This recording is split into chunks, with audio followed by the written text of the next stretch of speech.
Si t'es fauché et que tu sais pas quoi te faire à manger, oublie jamais que t'as juste à mettre une tortilla dans un plat, tu rajoutes 2 œufs, du fromage blanc, des tomates, du jambon et quelques pousses d'épinards, une bonne dose de mozzarella, t'enfonces tout ça dans ton air fryer pendant 10 minutes à 200 degrés et là tu obtiens cette délicieuse quiche de tortilla à moins de 250 calories pour 30 grammes de protéines. Ok, je vais tester ça, je te dis si c'est bon ou si c'est de la merde.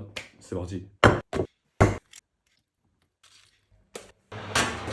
Comme tu peux le voir, moi je teste les recettes qu'on peut trouver sur les réseaux et comme ça je te dis si elles valent le coup ou pas et si tu peux les refaire par la suite. N'hésite pas à t'abonner si tu veux voir les prochaines recettes que je vais tester et également tu peux me taguer ou m'envoyer la recette que tu veux que je teste. Pour info, j'ai laissé un peu plus de 40 minutes à 180 degrés pour la quiche, que ce soit bien cuit. Donc j'espère que ça l'est. Oui, ça m'a l'air d'être pas mal. Lui, c'est vrai qu'il a cuit au air fryer, c'est plus rapide. C'est vrai que c'est possible aussi si vous en avez un. Bon, je galère un petit peu avec, ça se détruit. Je vous avoue que la tortilla en dessous, elle a pas du tout résisté. Honnêtement, ce qu'il faut rajouter, c'est une feuille de papier cuisson. Parce que regarde l'état du plat après, c'est n'importe quoi. Ça a tout collé. Donc finalement, j'ai plus trop de tortilla.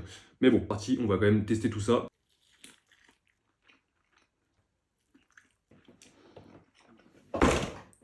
Les gars, je me régale. C'est vraiment bon. Franchement, je suis étonné. Je savais pas trop à quoi m'attendre. J'avais pas rajouté de sel ni d'épices. C'est pas fade, les gars. C'est dommage, j'aurais bien aimé avoir un peu plus de tortilla, mais le tout est bon. Franchement, vous pouvez tester, les gars. Très bon. Seul petit point que je relève par contre, c'est que dans la recette, on nous parle d'une quiche à 250 calories. Honnêtement, c'est pas du tout le cas. Ce que j'avais là, ça équivalait à plus de 600 calories. La tortilla plus les 2 œufs, on était déjà à 350 calories. C'est pas une recette très faible en calories. Mais niveau goût, on est là. De toute façon, vous avez les macros dans la description et la quantité des ingrédients que moi j'ai utilisé pour faire tout ça.